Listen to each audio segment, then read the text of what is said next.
Hello everyone, good morning to all of and welcome to GK by PK. तो दोस्तों, आज हम NCERT book से छठी क्लास की करने जा रहे हैं, जो कि आपकी सभी आगामी परीक्षा के लिए अति महत्वपूर्ण है। यदि आपको वीडियो अच्छी लगे तो वीडियो को लाइक करना, शेयर करना और ज़्यादा से ज़्यादा सब्सक्राइब करना। तो चलिए हम वीडियो को स्टार्ट करते हैं। पृथ्वी की गतियाँ। जैसे कि आप जानते हैं, पृथ्वी की गति दो प्रकार की होती है, एक तो घूर्णन और एक परिक्रमण। पृथ्वी का अपने अंश पर घूमना घूर्णन कहलाता है और सूर्य के चारों ओर एक स्थिर अक्ष में पृथ्वी की गति को परिक्रमण कहते हैं। यह कोई इम्पोर्टेंट बात नहीं है भाई, पृथ्वी को दर्शाने के लिए ये उदाहरण के सहित है भाई। अगर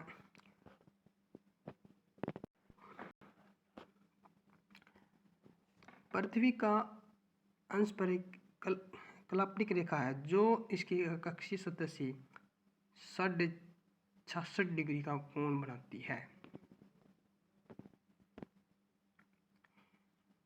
वह समतल जो कक्ष के द्वारा बनाया जाता है उसे कक्षीय समतल कहते हैं। पृथ्वी सूर्य से प्रकाश प्राप्त करती है। पृथ्वी का आकार गोले के समान है, इसीलिए एक कक्ष में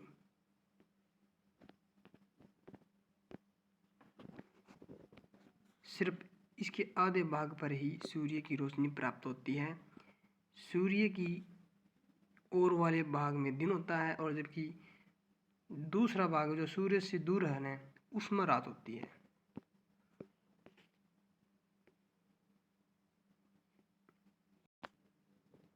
यो है, देख लो भाई, सूर्य से मतलब जो सूर्य का इंटरप्शन है उसमें तो दिन होगा और इस तरफ रात होगी।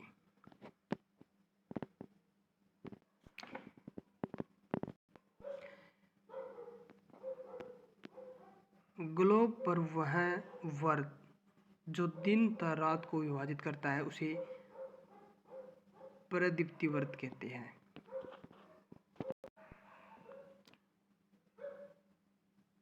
जैसे कि आप एक मिनट रुको भाई। ग्लोब पर वह वर्ग जो दिन तथा रात को विभाजित करता है उसे प्रदीप्ति कहते हैं। यह वर्ग कक्ष के साथ नहीं मिलता, जैसे कि आप चित्र नंबर 3.2 में देख सकते हैं। पृथ्वी अपने अंश पर एक चक्कर पूरा करने में लगभग 24 घंटे का समय लेती है। घूर्णन के समय काल को पृथ्वी दिन कहा जाता है। यह पृथ्वी की दैनिक गति है।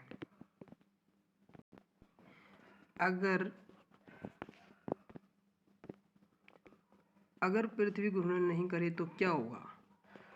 सूर्य की तरफ वाले पृथ्वी के भाग में हमेशा दिन होगा, जिसके कारण उस समय उस भाग में मतलब उस साइड गर्मी उस भाग में गर्मी लगातार बढ़ेगी। दूसरे भाग में हमेशा अंधेरा रहेगा, वह पूरे समय ठंड पड़ेगी।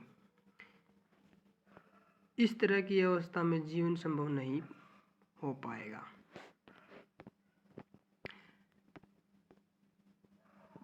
पृथ्वी की दूसरी गति जो सूर्य के चारों ओर कक्ष में होती है उसे परिक्रमण कहते या परिक्रमण कहा जाता है। पृथ्वी एक वर्ष या 365 एक सही 4 दिन में सूर्य का चक्कर लगाती है। हम लोग एक वर्ष 365 दिन मानते हैं तथा सुविधा के लिए 6 घंटे इसमें नहीं जोड़ते।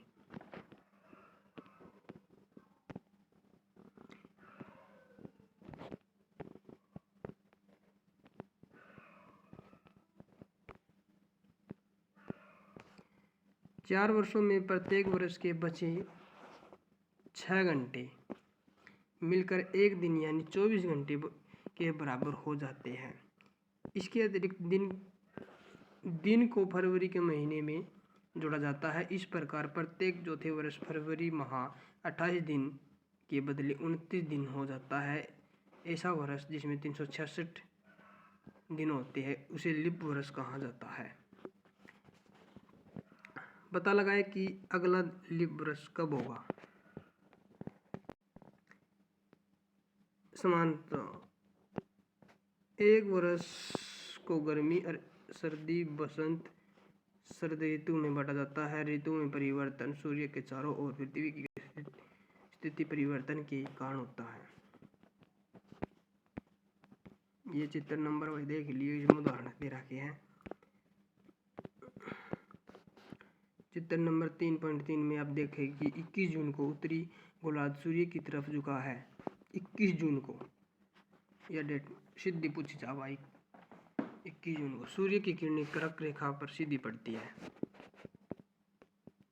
इसके परिणाम स्वरूप इन क्षेत्रों में ऊष्मा अधिक प्राप्त होती है। ध्रुव के पास वाले क्षेत्रों की कम वर्षा न कम ऊष्मा प्राप्त होती है। क्योंकि वही इसमें सूरज की किरण तिरछी पड़ती है। उत्तर ध्रुव सूर्य की तरफ झुका हुआ होता है और उत्तरी ध्रुव रेखा के बाद वाले भाग लगभग 6 महीने लगातार दिन रहता है। उत्तरी गोलार्ध में बहुत बड़े भाग में सूर्य की रोशनी प्राप्त होती है। इसीलिए विषुववृत्त के उत्तरी भाग में गर्मी का मौसम होता है। 21 जून को इन क्षेत्रों में सबसे लंबा दिन और सबसे छोटी रात होती है। डायरेक्ट पूछा जा भाई सबसे लंबा दिन किस दिन हुआ है, सबसे छोटी रात कब है, या भाई 21 जून को। पृथ्वी की इस अवस्था को उत्तर अयनात कहते हैं।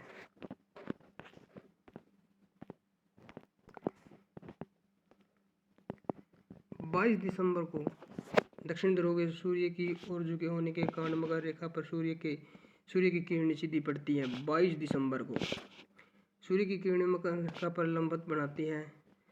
सीधा प्रश्न पूछा जा भाई मकर रेखा पर लंबवत क्या तारीख न बनाया जा रहा है। सूर्य की किरणें मकर रेखा पर लंबवत कब प्राप्त हुई? 22 दिसंबर में।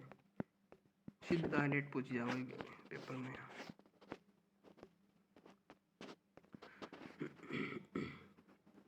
इसीलिए दक्षिण गोलार्ध के बहुत बड़े भाग में प्रकाश प्राप्त होता है। इसीलिए दक्षिण गोलार्ध में लंबे दिन मतलब सबसे लंबा दिन 22 दिसंबर।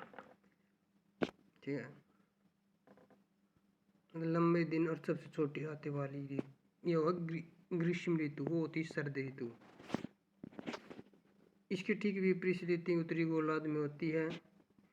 पृथ्वी की इस अवस्था को दक्षिण अयनात कहा जाता है। क्या आप जानते हैं कि ऑस्ट्रेलिया में ग्रीष्म ऋतु की क्रिसमस का पर्व मनाते हैं?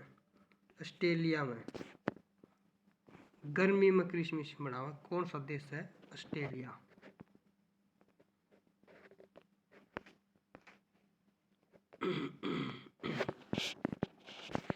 इक्कीस मार्च एवं 23 सितंबर को सूर्य की किरणें विषुववृत्त पर सीधी पड़ती है। तारीख याद रखनी भाई पक्की।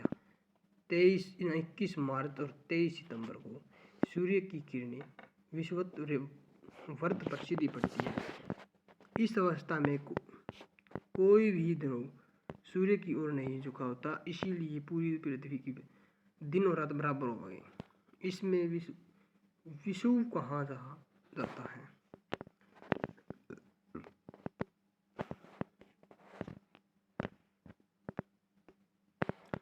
तेईस सितंबर को उत्तरी गोलार्ध में शरद ऋतु होती है, जबकि दक्षिण गोलार्ध में बसंत ऋतु होती है। 21 मार्च को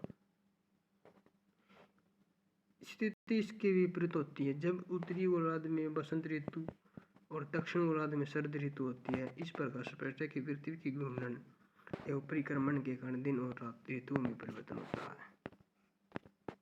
ये कुछ है अभ्यास के प्रश्न हमारी इसने देख लिया है। और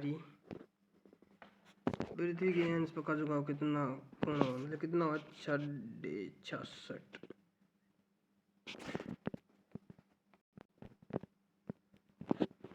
इसका वही 66.66 डिग्री।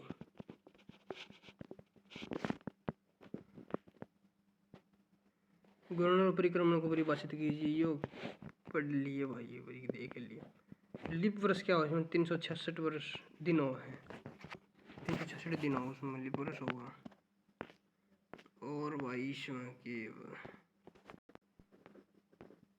ऑप्शन टाइप क्या है भाई, इसमें पृथ्वी की सूर्य के चारों ओर की गति, मतलब पृथ्वी की पुच्छी है तो घूर्णन होगा, अगर सूर्य की पुच्छ है तो परिक्रमण होगा। इसने पूछ रखी है कि